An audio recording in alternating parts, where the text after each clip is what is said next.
Hello and welcome everyone. So today we will be starting the lecture number 2 of economics.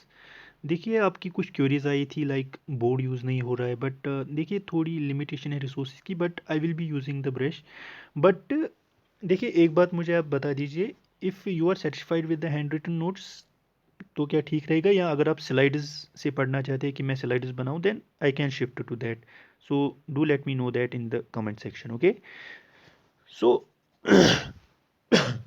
Sorry so first of all today begin करने से पहले पिछली बार मैंने आपको production possibility frontier सिखाया था तो उसके बारे में मैं थोड़ी बात करना चाहूँगा देखिए यहाँ पे आप वाई एक्सिस लीजिए और यहाँ पे आपकी एक्स एक्सिस है okay this is your X axis and this was your Y axis okay देखिए अब आप जब मतलब पॉसिबिलिटी क्या थी कि 0 और 10 ये थी ना पॉसिबिलिटी आप उस लेक्चर को देखना 0-10 पॉसिबिलिटी थी इसका मतलब ये था कि जब फार्मर प्रोड्यूस कर रहा था 10 units of cotton he was able to produce no unit of cotton मान लीजिए यहाँ पे ये आपका पॉइंट 10 आया तो दूसरी पॉसिबिलिटी थी 4 एंड 0 मतलब जब फार्मर प्रोड्यूस कर रहा था 4 यूनिट्स ऑफ कॉटन तब वो कोई यूनिट ऑफ कॉटन प्रोड्यूस नहीं कर पा रहा था ठीक है लेट इट बी हियर ठीक है तो पूरा पॉइंट देखिए यहाँ पे एक्स पे आ गया और पूरा पॉइंट यहाँ वाई पे आ गया ठीक है तो इसका मतलब क्या है कि इसके सारे रिसोर्सेज यहाँ एक ही क्रॉप में यूटिलाइज हो रहे थे चाहे हम वाई एक्सिस की बात करें चाहे एक्स एक्सिस की बात करें तो लेकिन अगर वो सपोज अब इस कॉटन को मान लीजिए कि वो अब इसको इसका एक यूनिट कम करता मतलब वो 9 यूनिट्स प्रोड्यूस करता कॉटन की maybe he was able to produce 1 unit of cotton ठीक है मान लीजिए यहाँ पे मान लीजिए 1 यूनिट ऑफ कॉटन और how many 9 units of cotton तो यहाँ पे ऐसे आएगा राइट तो देन ये करो बन जाती थी हमारी okay so this was the production possibility frontier कि देखिए कॉर्न और कॉटन यहाँ पे था दो दो चॉइसेस थी फार्मर के पास तो चॉइस कैसे अराइज होती है वो मैंने आपको बताया था due to the scarcity of resources ठीक है तो चॉइस थी यहाँ कॉर्न और कॉटन की तो अब उसने अगर सारे रिसोर्सेज यूटिलाइज किए थे कॉटन प्रोड्यूस करने में मैक्सिमम 10 और सारे रिसोर्सेज यूटिलाइज किए थे to produce corn maximum 4 units तो यहाँ पे जो ये पॉइंट था यहाँ पे कॉम्बिनेशन बन रही थी 1 unit of cotton and 9 units of cotton तो ये point A B right E etcetera जो भी आप मानोगे जो भी पॉइंट्स इस कर्व पे आ रही है they are possibilities right they are the possibilities right so that is why this is called the production possibility frontier कौन सी पॉसिबिलिटीज है जो हम अपने रिसोर्सेज यूज करके कुछ जनरेट कर सकते हैं तो यहाँ पे क्रॉप्स की एग्जांपल थी जो भी इस कर्व पे पॉइंट आएंगे तो ही कैन प्रोड्यूस दैट और बिलो दिस कर्व जो भी एरिया ये कर्व एनक्लोज कर रही है तो वो पॉसिबिलिटीज भी वो फुलफिल कर सकते हैं मतलब कर्व के अंदर जो एरिया है he can produce that right he can produce that quantity मगर जो इस कर्व के ऊपर जो पॉइंट्स आ रहे हैं इतनी रिसोर्सेज उसके पास नहीं है कि वो इतनी प्रोडक्शन कर सके सो this was the concept here okay so now today I will like to start with one of the basic terms that is demand. Now what is demand? Demand it is the willingness and ability to buy. Now यहाँ पे willingness और ability दोनों fulfill होनी चाहिए. Now what do I mean by that?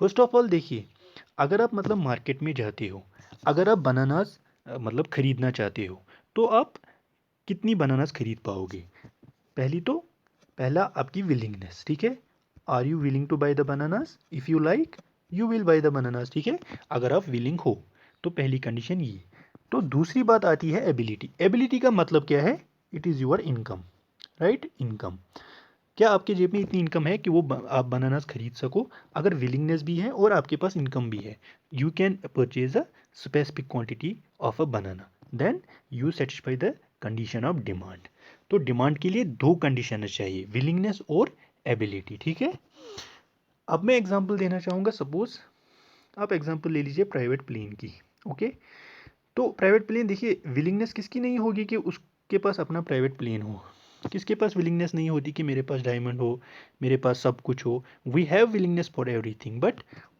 उस willingness को limit कौन करता है? लिमिटिंग फैक्टर हमारी एबिलिटी बन जाती है। We have unlimited wants and needs, हमारी डिज़ायर्स अनलिमिटेड है, मगर उन डिज़ायर्स और वांट्स को फुलफिल करने के लिए हमारे पास रिसोर्सेज जो है वो स्केर्स है। तो एबिलिटी हमेशा लिमिटिंग फैक्टर बन जाती है। प्राइवेट प्लेन के लिए क्या, अगर हम ऑर्डिनरी सिटीजन की बात करें, will he have that income कि वो प्राइवेट प्लेन खरीद सके? नो, विच मीन्स दैट यहाँ हम इसको नहीं कहेंगे कि that it is demand, we are demanding the private plane even though we are willing to buy that, but we have not the ability to buy that. Okay, so similarly यहाँ पे मैं अब बात करना चाहूँगा दूसरी बात। लीजिए, अब यहाँ तो मैंने आपको एबिलिटी का समझाया, एबिलिटी लिमिटिंग फैक्टर बन गया। तो कभी तो विलिंगनेस भी लिमिटिंग फैक्टर बन सकता है। कैसे बन सकता है? देखिए, सपोज 15 kgs ऑफ राइस हम कंज्यूम करते हैं इन 1 मंथ। ओके, एक मंथ में कोई family 15 kgs of rice consume करती है। मतलब अब मानिए कि इस फैमिली की इनकम बहुत ज़्यादा है, मान लीजिए 10,000 है, ठीक है, 10,000। तो मान लीजिए कि 15 kgs राइस ये 100 रुपये में खरीदते हैं। तो क्या मतलब इनकी तो मंथली जो कंजप्शन है वो तो 15 kgs ही है। अगर उनको क्या 100 kgs ऑफ राइस वो परचेज करेंगे? No, answer is no. Because why? क्योंकि उनकी जो कंजप्शन है वो सिर्फ 15 kgs तक है। So they will not be willing to buy the 100 kgs of rice. तो यहाँ पे अगर इवन इनकम इतनी थी कि वो परचेज कर सकते थे 100 kgs of rice, but they will not purchase 100 kgs of rice. Why? Because उनकी विलिंगनेस नहीं है, उनकी कंजप्शन सिर्फ 15 kgs है। So they will purchase that commodity only. Okay, now let's come to the supply. Now, what is supply? Supply is the quantity of a commodity offered for sale by a firm. देखिए, जब भी मतलब मैंने आपको पिछली बार बोला था कि प्रोडक्शन होती है, हमारे पास प्रोडक्शन यूनिट्स होते हैं, राइट? तो अब जब प्रोडक्शन यूनिट से जब गुड्स का मूवमेंट होगा अप टू द मार्केट या up to the consumption point, that is called supply. So supply is the movement of goods, right? Movement of goods from production point to the consumption point. Production point से consumption point तक जब goods move करेंगी, that is called supply. या simply आप इतना याद रखें, कोई भी फर्म अगर कुछ बना रही है तो जितने भी यूनिट्स वो for the purpose of sale market को देती है, दैट इज कॉल्ड सप्लाई। जैसे कि एग्जांपल ले लीजिए, कोई बिस्किट फैक्ट्री है या कोई भी आप ले लीजिए एग्जांपल, कोई यूनिट है, तो सपोज वो कुछ यूनिट्स प्रोड्यूस करते हैं और कहाँ बेच देते हैं? Into the market. Okay, market में जो यूनिट्स ऑफ बिस्किट्स वो सप्लाई करेंगे, दैट इज कॉल्ड सप्लाई। ठीक है, so supply is the movement of goods from the production point up to the consumption point. यहाँ प्रोडक्शन पॉइंट, सपोज फैक्ट्री हमने ले ली biscuit factory, तो जितने भी बिस्किट्स वो मार्केट तक for the purpose of sale बेच रही है, that is called supply. Okay, now I will like to discuss with you the next important concept, that is utility. Okay, utility होता क्या है? देखिए, utility is the want satisfying power of a commodity. ठीक है, for example आप example ले लीजिए water की। ठीक है, आप बहुत थर्स्टी हो तो आप क्या करते हो? You drink water. क्यों? ताकि आपकी थर्स्ट जो है वो एलिमिनेट हो जाए, वो ख़त्म हो जाए। ठीक है, सो वाटर ने यहाँ पे क्या किया? आपकी थर्स्ट एलिमिनेट की। तो आपकी वांट थी, you were thirsty, so to satisfy that want you drink water. Okay, so water ने यहाँ पे क्या किया? आपकी थर्स्ट कम की। So this means that water, इसके पास वाटर ने आपकी कोई वांट सेटिस्फाई की। ठीक है, अब मैं बात करना चाहूँगा, देखिए ये जो वांट सेटिस्फाइंग पावर है, इट वेरीज। ठीक है, थर्स्ट में बी योर वांट, ठीक है, हंगर में बी योर वांट, राइट? तो then ornamental, ornamental ornamental, you may be ornamental. मतलब क्या है? देखिए, थर्स्ट, हंगर, ऑर्नामेंटल। अब एग्जांपल ले लीजिए गोल्ड की। तो क्या गोल्ड आप खाते हो? इसकी ये वांट है? नो, गोल्ड की क्या वांट है? Because it possesses value. Why it possesses value? Because it is ornamental, ornamental. Because by nature we humans we love ornamental things, we love valuable things. Okay, तो gold की जो want satisfying power क्या है? वो उसकी, because that उसकी जो चमक है वो ऑर्नामेंटल है, तो इसीलिए उसकी यूटिलिटी है। Okay, so utility from commodity to commodity it may vary. ठीक है, अब मैं आपको एक एग्जांपल देना चाहूँगा। सपोज आप एग्जांपल ले लीजिए किसी भी कोल्ड ड्रिंक की, एग्जांपल ले लेते हैं पेप्सी की। Okay, Pepsi. ठीक है, नो, यहाँ पे मैं एग्जांपल देना चाहूँगा आपको टोटल यूटिलिटी और मार्जिनल यूटिलिटी की। ठीक है, जब आप फर्स्ट एक यूनिट ऑफ पेप्सी कंज्यूम कर रहे हो, सपोज आपको उससे कोई सेटिस्फेक्शन मिली, मान लीजिए आपको 5 यूनिट्स ऑफ सेटिस्फेक्शन मिल गई, और आपकी जो मार्जिनल यूटिलिटी है वो यहाँ पे 5 होगी। ओके, ठीक है, क्योंकि देखिए टोटल यूटिलिटी 5 थी और मार्जिनल यूटिलिटी भी यहाँ 5 होगी।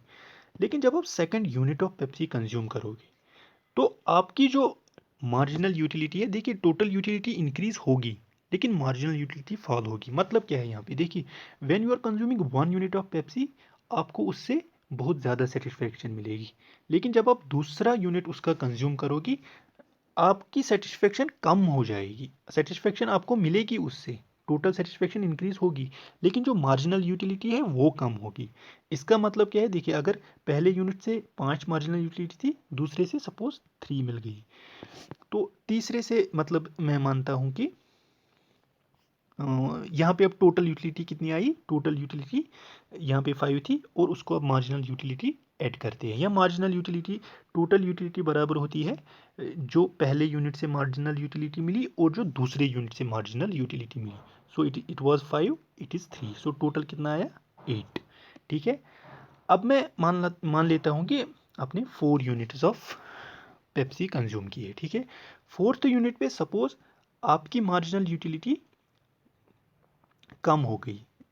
कम कैसे हो गई, देखिए पहला यूनिट जब आप कंज्यूम करते हो तो आपकी थर्स्ट ख़त्म हो जाती है और आपको बहुत मज़ा आता है, लेकिन जब दूसरा यूनिट कंज्यूम करते हो उससे आपकी सेटिस्फेक्शन, आपको सेटिस्फेक्शन तो मिली लेकिन जो पहले यूनिट से मिली थी उतनी नहीं मिली। पहले यूनिट से 5 आपको 5 यूनिट्स ऑफ मार्जिनल यूटिलिटी मिली थी, लेकिन दूसरे यूनिट से आपको मार्जिनल यूटिलिटी क्या थी, 3 थी। मतलब मार्जिनल यूटिलिटी मेजर करता है एडिशनल यूनिट जब आप कंज्यूम कर रहे हो तो उससे कितनी सेटिस्फेक्शन मिल रही है। तो पहला यूनिट जब कंज्यूम किया तो थर्स्ट खत्म हो गई तो बहुत मज़ा आया, दूसरा कंज्यूम किया तो मार्जिनल यूटिलिटी गिर गई, उससे भी आपको सेटिस्फेक्शन मिली लेकिन उतनी नहीं मिली जितनी पहली यूनिट से मिली। ठीक है, तो उससे 3 मिली तो उसके बाद 2 मिली, तो इस मार्जिनल यूटिलिटी को यहाँ से 5 + 3 = 8, यहाँ से 5 + 3 = 8 + 2 10, तो टोटल यूटिलिटी 10। देखिए यहाँ क्या हो रहा है, टोटल यूटिलिटी इंक्रीज हो रही है 5 8 10, लेकिन मार्जिनल यूटिलिटी वो डिमिनिश हो रही है। ठीक है, so with the consumption of each additional unit of a commodity the marginal utility decreases. अगर मैं अब और इसको कंज्यूम करता जाऊँ, ठीक है, और मैं कंज्यूम करता जा रहा हूँ, सपोज मैं अब कंज्यूम कर रहा हूँ 5 units of Pepsi.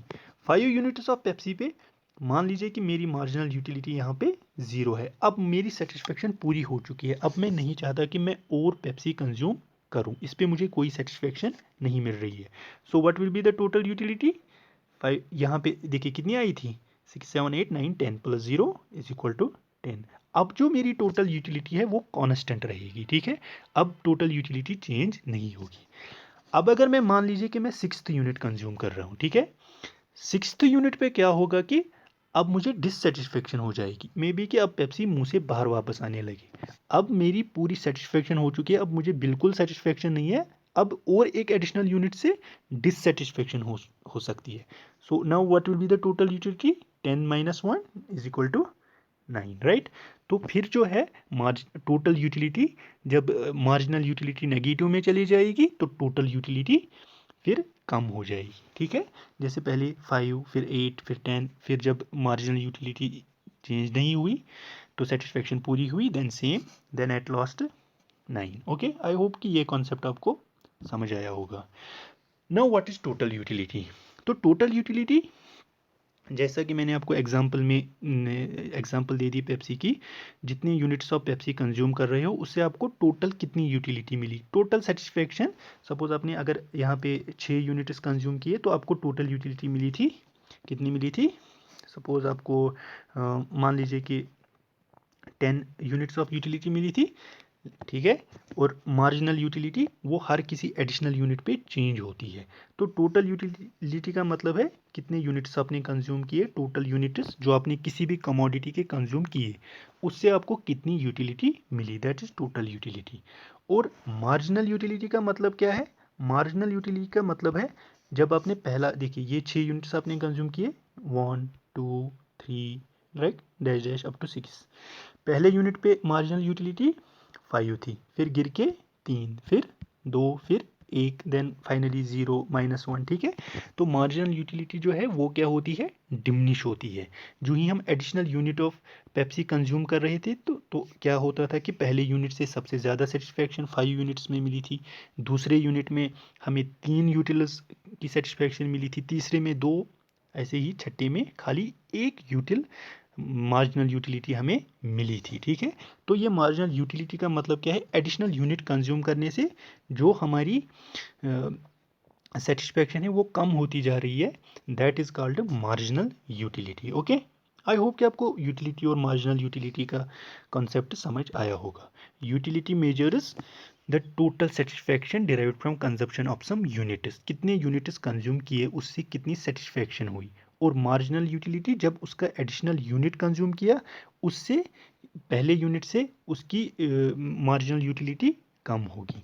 This is called law of, what is it called? A law of diminishing marginal utility, right? It is called a law of diminishing marginal utility. Okay, law of diminishing marginal utility. What do I mean by law of diminishing marginal utility? It means कि जब भी आप किसी भी चीज़ का कोई भी additional unit consume करते जाते हो उस चीज़ की मार्जिनल यूटिलिटी हर एक एडिशनल यूनिट के साथ फॉल डाउन करती है, सो that is called marginal utility. Okay, तो दूसरी एग्जांपल यहाँ पे मैं आपको देना चाहूँगा। देखिए यहाँ पे suppose let's take the example of bananas. तो देखिए यहाँ पे आपकी यहाँ पे क्या है कि जब आप यहाँ पे आप वाई एक्सिस और यहाँ पे एक्स एक्सिस ले लीजिए। ओके, तो क्या है कि देखिए first unit of banana, first unit of banana, Y axis पे आप बनानास को मेजर कीजिए, क्वांटिटी, हाँ कितनी क्वांटिटी बनानास हम कंज्यूम कर रहे हैं, और वाई एक्स एक्सिस पे क्वांटिटी हम कितनी कंज्यूम कर रहे हैं, और वाई एक्सिस से हम ले लेंगे यूटिलिटी, ठीक है। यूटिलिटी हम मेजर कर रहे हैं फ्रॉम वाई एक्सिस, ठीक है। देखिए जब हमने पहला यूनिट ऑफ बनाना कंज्यूम किया तो मुझे 12 यूनिट्स ऑफ यूटिलिटी उससे टोटल मिली, और वहाँ पे मार्जिनल यूटिलिटी भी सेम होगी पहले पॉइंट पे, ठीक है। लेकिन जब मैंने कितने, अब 2 यूनिट्स ऑफ, जब मैंने यहाँ से एक्स एक्सिस से मैं बनानास को मेजर कर रहा हूँ, जब मैंने 2 यूनिट्स ऑफ बनानास कंज्यूम किए तो मेरी जो टोटल यूटिलिटी थी पहले 12 थी, अब कितनी हुई दूसरे पे? टोटल यूटिलिटी देखिए वो तो इंक्रीज होती जाती है, पहले पहले जब टोटल यूटिलिटी है वो इंक्रीज होती जाती है। तो दूसरे यूनिट पे मुझे 18 यूनिट्स ऑफ टोटल यूटिलिटी मिल गया। लेकिन मार्जिनल यूटिलिटी का क्या होगा? पहले पे 12 मिला, दूसरे पे कितनी मिल रही है? 6 यूनिट्स, ठीक है। तो मार्जिनल यूटिलिटी डिमिनिश करेगी। ऐसे ही जब मैं एडिशनल यूनिट्स इसके कंज्यूम करता जाऊंगा टोटल यूटिलिटी पहले इंक्रीज होगी, बट फिर वो एक पॉइंट पे कांस्टेंट बन जाएगी और फिर वो फॉल डाउन होना शुरू करेगी, और यहाँ से मार्जिनल यूटिलिटी ये कंटिन्यूसली डिमिनिश होती जाएगी, और जो ही डिमिनिश होके ये यहाँ जो एक्स एक्सिस है फिर नेगेटिव चली जाएगी, then it will go into the negative plane, ठीक है। जो ही मार्जिनल यूटिलिटी नेगेटिव बन जाएगी, माइनस में जाएगी, तो टोटल यूटिलिटी जो है वो फॉल डाउन हो जाएगी, और जो ही मार्जिनल यूटिलिटी ज़ीरो होगी तो टोटल यूटिलिटी कांस्टेंट होगी। आई होप कि आपको समझ आया होगा। You can see this figure. पहले देखिए यहाँ से जो करो ऊपर जा रही है, this is measuring the total utility, मतलब टोटल यूटिलिटी ये मेजर कर रहा है। टोटल यूटिलिटी पहले इंक्रीज होती जा रही है, फिर कांस्टेंट और फिर फॉल डाउन, और मार्जिनल यूटिलिटी कंटिन्यूसली डिमिनिश होती जा रही है, ठीक है। और यहाँ से जब ये यहाँ से जाएगा तो नेगेटिव बन जाती है, ठीक है। तो टोटल यूटिलिटी और मार्जिनल यूटिलिटी का आई होप कि आपको ये ग्राफ समझ आया होगा। This is called law of diminishing marginal utility which says that with the consumption of, देखिए यहाँ पे एक एडिशनल यूनिट हो रहा है, टोटल यूटिलिटी इंक्रीज हो रही है लेकिन मार्जिनल यूटिलिटी डिमिनिश हो रही है। तो कंटिन्यूसली हर किसी यूनिट को एडिशनल यूनिट कंज्यूम करने के साथ उसकी जो मार्जिनल यूटिलिटी है वो डिक्रीज होती जा रही है, ठीक है। पेप्सी के एग्जांपल आप बिल्कुल दिमाग में रखिए, पहला घूंट पिया तो सेटिस्फेक्शन मिल गई, बहुत ज़्यादा सेटिस्फेक्शन मिल गई, लेकिन जब दूसरा घूंट उस पेप्सी का हमने कंज्यूम किया, उससे जो मुझे मार्जिनल यूटिलिटी मिली वो पहले यूनिट से जो मार्जिनल यूटिलिटी मिली थी उससे कम थी। सो मार्जिनल यूटिलिटी तीसरे यूनिट की दूसरे से कम होगी, चौथे यूनिट की चौथे से कम होगी, तो अल्टीमेटली मुझे सेटिस्फेक्शन मिल जाएगी। फिर अगर मैंने और कंज्यूम किया तो डिससेटिस्फेक्शन होगी। तो इसलिए ये जो मार्जिनल यूटिलिटी है कंटिन्यूसली फॉल करती रहती है, और जो टोटल यूटिलिटी है वो राइज करेगी। लेकिन जब मार्जिनल यूटिलिटी ज़ीरो होगी तो टोटल यूटिलिटी कांस्टेंट बन जाएगी, और जब मार्जिनल यूटिलिटी नेगेटिव में चली जाएगी तो टोटल यूटिलिटी भी फॉल डाउन करना शुरू हो जाएगी, ठीक है। सो मे बी कि आपको एग्जाम में ऐसी कुछ शेप दी जाए, कौन रिप्रेजेंट करता है utility and marginal utility, so this curve represent is the total utility and marginal utility. तो कंसेप्ट यहाँ पे, हाँ यूटिलिटी यहाँ से इंक्रीज हो रहा है और मार्जिनल यूटिलिटी डिमिनिश हो रहा है। तो यहाँ पे देखिए कंफ्यूज मत होना, वाई एक्सिस पे जो है मैंने यहाँ पे यूटिलिटी ली है, ठीक है, ये खाली यूटिलिटी मेजर करे, और जो एक्स एक्सिस है it measures quantity, okay, it measures quantity, okay. So I hope कि आपको मार्जिनल यूटिलिटी समझ आया होगा, यूटिलिटी समझ आया होगा। तो law of diminishing marginal utility अब क्या कहता है, ये यही कहता है कि जब भी आप एडिशनल यूनिट्स ऑफ किसी भी कमोडिटी की कंज्यूम करते हो तो मार्जिनल यूटिलिटी जो है वो कंटिन्यूसली डिमिनिश होती जाती है, ओके। पेप्सी की एग्जांपल दिमाग में रखिएगा, तो बिल्कुल यही इमेजिन करके पहले घूंट पे जो सेटिस्फेक्शन मिली तो बहुत ज़्यादा सेटिस्फेक्शन मिली, लेकिन दूसरे यूनिट पे उससे कम सेटिस्फेक्शन, तो this means the marginal utility continuously diminishes, okay. So now let's move on to the second section. अब मैं आना चाहूँगा, देखिए अब तक मैंने डिस्कस किया, हमने यूटिलिटी को मेजर किया इन नंबर्स, ठीक है। मैंने आपको बोला जैसे 5, 4, इसमें मैंने यूटिलिटी को मेजर किया, लेकिन इकोनॉमिक टर्म्स में सबसे ज़्यादा जो बेटर अप्रोच रहता है that is ordinal utility analysis. Now what do I mean by that, देखिए कार्डिनल यूटिलिटी एनालिसिस में हम यूटिलिटी को in the form of numbers measure करते हैं, और ऑर्डिनल यूटिलिटी एनालिसिस में हम क्या करते हैं, वी रैंक। देखिए जनरली क्या होगा कि कोई यूनिट तो नहीं होगा ना यूटिलिटी का, अगर मतलब मान लीजिए कि देखिए बनानास एंड मैंगोज, ठीक है, bananas and mangoes, for the same sake of simplicity cardinal utility में मैंने आपको खाली बनानास की एग्जांपल दे दी, लेकिन हाँ कंज्यूमर के पास हमेशा चॉइस होती है। सपोज हमारी चॉइस है between bananas and between mangoes, तो देखिए ये वेरी करेगी from person to person, there may be persons who are liking mangoes, there may be persons who like bananas more than mangoes. तो वो क्या है कि डिफरेंट कॉम्बिनेशंस चाहेंगे बनानाज और मैंगोज के, जो ज़्यादा मैंगोज लाइक करता है वो ज़्यादा क्वांटिटी ऑफ मैंगो खरीदेगा और कम क्वांटिटी ऑफ बनाना खरीदेगा, इसी तरह वाइस वर्सा, ठीक है। तो ऑर्डिनल यूटिलिटी एनालिसिस में क्या है कि रैंकिंग प्रेफरेंसेस मिल जाती है। मान लीजिए पर्सन ए है, इसके पास कुछ इनकम है, ठीक है, पर्सन ए है, इसकी कोई इनकम है, Y is use to represent income in the economic terms, I जो है यूजुअली इन्वेस्टमेंट के लिए यूज़ होता है, I will tell you that. तो वाई जो है यूजुअली रिप्रेजेंट करता है इनकम इन इकोनॉमिक्स। ए की कोई इनकम है वाई, ठीक है, अब क्या है वो इनकम, उससे वो मतलब क्या करेगा, he will distribute over his wants and needs. Suppose वो खरीदना चाहता है बनानास एंड मैंगोज, ठीक है, अब वो इस इनकम को कैसे डिस्ट्रीब्यूट करेगा, जिससे उसको ज़्यादा जो वो ज़्यादा पसंद करता है, वट जितनी किसकी ज़्यादा विलिंगनेस है, कौन वो ज़्यादा डिमांड कर रहा है, ठीक है, अगर वो बनाना ज़्यादा डिमांड कर रहा है तो he will by more of the bananas and less of the mangoes, ठीक है।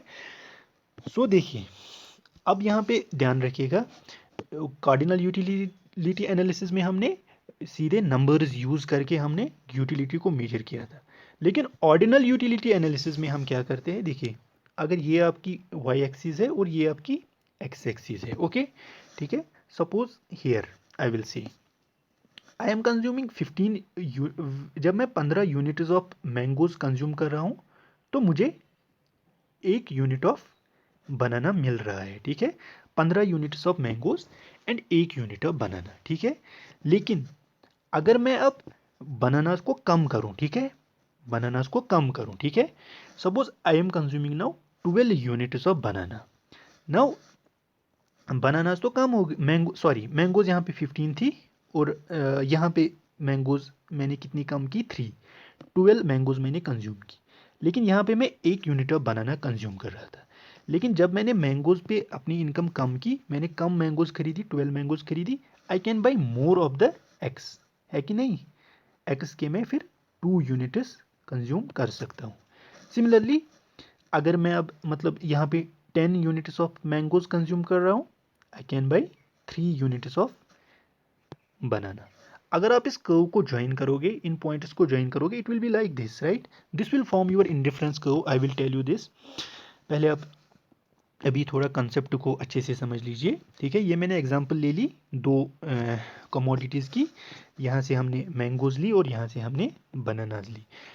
When the consumer was consuming 15 units of banana, तब वो 1 unit of 15 units of mango, तो तब वो 1 यूनिट ऑफ बनाना कंज्यूम कर रहा था।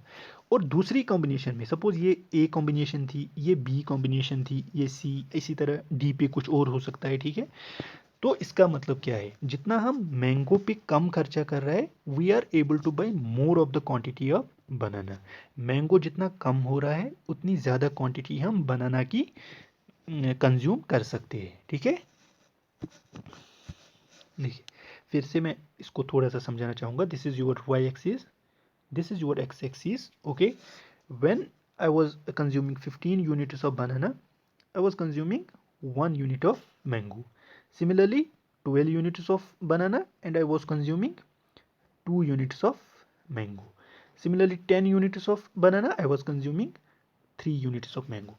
तो जितना मैं फॉल डाउन हो रहा था मैंगो से, लेकिन यहाँ से x ज़्यादा हो रहा था, तो आई was able to buy more of the quantity of x bananas. X axis पे बनानास जो ली थी, मैं ज़्यादा क्वांटिटी कब कंज्यूम कर रहा था, जब मैं मैंगोज़ की क्वांटिटीज़ कम कर रहा था। यहाँ अगर रिवर्स में जाए, देखिए यहाँ से यहाँ, जब मैं मैंगोज़ की क्वांटिटी इंक्रीज़ कर रहा था तो मुझे डिक्रीज़ करना था बनानास की क्वांटिटीज़, ठीक है। So this was the curve forming like this, ठीक है। इस कर्व को हम कहते हैं indifference curve. Now what is the indifference curve. देखिए इस कर्व को अगर आप देखोगे, point A, point B, point C and point D, ठीक है। पॉइंट ए पे वो 15 units of banana, 1 unit of banana and 15 units of mango consume कर रहा था। पॉइंट बी पे वो 2 units of banana and 12 units of mangoes consume कर रहा था। और पॉइंट डी पे वो कंज्यूम कर रहा था 9 units of mangoes and how many 4 units of 4 units of banana and 9 units of mangoes, ठीक है। तो देखिए डिफरेंट कॉम्बिनेशंस बनी कि नहीं बनी, विद इन दिस इंडिफरेंस करो डिफरेंट कॉम्बिनेशंस बन गई। लेकिन टोटल देखिए मैं कितने यूनिट्स परचेज कर सकता था। अब देखिए ज़्यादा से ज़्यादा मैं बनाना की सपोज 15, मेरी इनकम इतनी थी कि मैं 15 यूनिट्स ऑफ बनाना खरीदता और 1 unit of 15 units of mango and 1 unit of बनाना खरीदता। तो टोटल कितना था, 16। तो ये 16 मेरा लिमिटिंग फैक्टर था। मेरी इनकम इतनी ही थी कि या तो मैं टोटल 16 यूनिट्स ही खरीद सकता था। तो इस 16 में देखिए कितनी कॉम्बिनेशन अब बन सकती है, 8 + 8, ठीक है। इसी तरह 9 plus whatever 9 plus 7 is equal to 16। तो ये जो कॉम्बिनेशन बने 1, 2 and this 3, these are all called consumption bundles, ठीक है। तो इसका मतलब क्या है कि consumer is indifferent towards this consumption. तो देखिए मतलब क्या है, फिर से यहाँ पे समझ लीजिए। जब मैं 15 क्वांटिटीज़ ऑफ बनाना कंज्यूम कर रहा था, I was able to consume 1 quantity of mango. जो ही मैं बनाना से नीचे जा रहा हूँ तो quantity of mango, quantity of अगर हम बनाना इंक्रीज़ कर रहे हैं तो क्वांटिटी ऑफ मैंगो डिक्रीज़ हो रही है। लेकिन इस कर्व की बात क्या है, देखिए उसकी इनकम इतनी है कि वो मतलब बनानाज और मैंगोज में इनडिफरेंट है। What do I mean bye indifferent? देखिए मतलब क्या है इसका मतलब, इंडिफरेंस का मतलब है कि ही इज, उसका एटीट्यूड ऐसा है that he is willing to by mangoes and bananas over this करो। जो भी पॉइंट इस करो पे है उनकी लेवल ऑफ सेटिस्फेक्शन सेम है। तो इंडिफरेंस करो का मतलब यही है, जो भी पॉइंट्स उस कर्व पे लाई करेंगे उनकी जो सेटिस्फेक्शन है वो सेम होती है, वो डिफरेंट नहीं होती है। जो पॉइंट ए जो उसको 15 यूनिट्स ऑफ मैंगोज और 1 यूनिट ऑफ बनाना यूटिलिटी देगा, वही 12 और 2 यूनिट्स ऑफ मैंगोज देगा, या जैसे यहाँ पे 10 और 3 या 9 और 4। तो इस कर्व पे जितने भी पॉइंट्स है A B C and D, they all fetch the same utility to the consumer. Consumer को उससे सेम सेटिस्फेक्शन मिलती है। मतलब कंज्यूमर बोल रहा है कि अगर आप मुझे 15 मैंगोज दे दो या एक बनाना दे दो वो भी चलेगा, मुझे सेम सेटिस्फेक्शन उससे मिलेगी। चाहे आप 12 मैंगोज दे दो या 2 बनानास दे दो वो भी चलेगा, मुझे उससे सेम सेटिस्फेक्शन मिलेगी। चाहे आप 9 मैंगोज दे दो या 4 बनानास दे दो, मेरी जो सेटिस्फेक्शन है उससे सेम रहेगी। ठीक है। तो लेकिन हाँ, अब वो तो इस एटीट्यूड को इनडिफरेंस कहते हैं। और जब हम इन्हीं पॉइंट्स को लोकेट करते हैं on the graph, that gives us the indifference curve. वो हमें देती है इंडिफरेंस कर्व। तो इंडिफरेंस कर्व का आपको याद रखना है, इस पे जो लेवल ऑफ सेटिस्फेक्शन होती है, इंडिफरेंस कर्व पे जो लेवल ऑफ सेटिस्फेक्शन है वो सेम रहती है। ठीक है, वो चेंज नहीं होती। तो जो भी points A B C D, they represent the same level of satisfaction to a consumer. ठीक है, या जो वो सेटिस्फाई करते हैं वांट्स और नीड्स किसी कंज्यूमर की, उनकी पावर सेटिस्फाई करने की सेम रहती है। ठीक है। तो देखिए अब यहाँ पे मैं आपसे बात करना चाहूँगा। देखिए जहाँ तक कर्व जाती है कंज्यूमर की, कर्व के बिलो, कर्व के below he is able to purchase, he is able to consume that, इतनी इनकम है। देखिए ये जो कर्व है हमेशा ये कैसे मतलब लिमिट इसको कौन करता है, दैट इज योर इनकम। ठीक है, इनकम हमेशा लिमिटिंग फैक्टर होगा। ठीक है, कर्व के नीचे जो पॉइंट्स है they are able, he can consume that. ठीक है, मतलब अगर ये देखिए यहाँ पे, ठीक है, यहाँ पे मैंने ये इंडिफरेंस कर्व बनाई थी। ठीक है, अगर मैं यहाँ अब जाता, यहाँ यहाँ मैं दूसरी इंडिफरेंस कर्व बनाता हूँ। ठीक है, ये IC1 और ये IC2। तो ये इंडिफरेंस करो सपोज वो कंज्यूम कर रहा था। ठीक है, ये इंडिफरेंस करो वो सपोज कंज्यूम कर रहा था, लेकिन उसके पास ये भी पॉसिबिलिटी थी कि वो इस इंडिफरेंस करो पे भी कंज्यूम कर सकता था, इस इंडिफरेंस करो पे भी कंज्यूम कर सकता था। ठीक है, लेकिन वो प्रेफर ये वाली करो कर रहा है। देखिए इस करो पे ए बी, इनकी जो लेवल ऑफ सेटिस्फेक्शन है सेम होगी, और इस करो की जो बैकवर्ड्स जो करो चल रही है जैसे सी डी, इसकी भी जो सेटिस्फेक्शन है इस विद इन दिस करो इसकी सेटिस्फेक्शन सेम होगी, लेकिन ज़्यादा सेटिस्फेक्शन कौन सी करो से मिल रही है, वो ये वाली करो है जहाँ पे पॉइंट ए एंड बी है। ओके, देखिए again I will like to tell you, देखिए ये इंडिफरेंस करो और ये इंडिफरेंस करो और ये इंडिफरेंस करो, सबसे ज़्यादा जो सेटिस्फेक्शन मिलेगी कंज्यूमर को वो हायर इंडिफरेंस कर्व पे मिलेगी। सपोज ये IC3, ये है IC2 और ये है IC1। ठीक है, IC1 IC2 IC3, these are the 3 indifference curves. पहली इंडिफरेंस कर्व में ये सबसे कम जो सेटिस्फेक्शन है उसको रिप्रेजेंट करता है। दूसरी कर्व जो उसके बाद की सेटिस्फेक्शन है उसको रिप्रेजेंट करता है, मतलब टू टू इंडिफरेंस करो पे ज़्यादा सेटिस्फेक्शन मिल रही है देन वन। हाँ, विद इन इंडिफरेंस करो level of satisfaction is same. हम ये एज्यूम कर रहे हैं कि IC1 IC2 IC3, IC1 पे same level of satisfaction, IC2 पे सेम लेवल, IC3 पे सेम लेवल, मगर सबसे ज़्यादा सेटिस्फेक्शन जो हायर पॉइंट पे है that is IC3। Okay, I hope कि आपको समझ आया होगा कि विद इन इंडिफरेंस कर्व जो है लेवल ऑफ सेटिस्फेक्शन सेम रहती है, लेकिन जब हम इंडिफरेंस कर्व से आगे चलते हैं IC2 IC3, higher satisfaction higher indifference curve. लेकिन यहाँ पे वो suppose consumer was able to consume only on IC2, वो IC3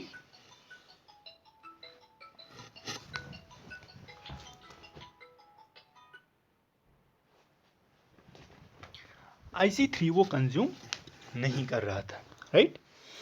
तो देखिए क्यों, क्योंकि यहाँ पे लिमिटिंग फैक्टर बन जाता है इनकम। वो चाहता था कि वो मतलब IC3 पे कंज्यूम करे, लेकिन उसकी इनकम सिर्फ इतनी थी कि वो IC2 तक कंज्यूम कर पाता, ठीक है। जितनी इनकम होगी, हमारी सेटिस्फेक्शन को लिमिट कौन करता है, that is our income and that is our willingness, ठीक है।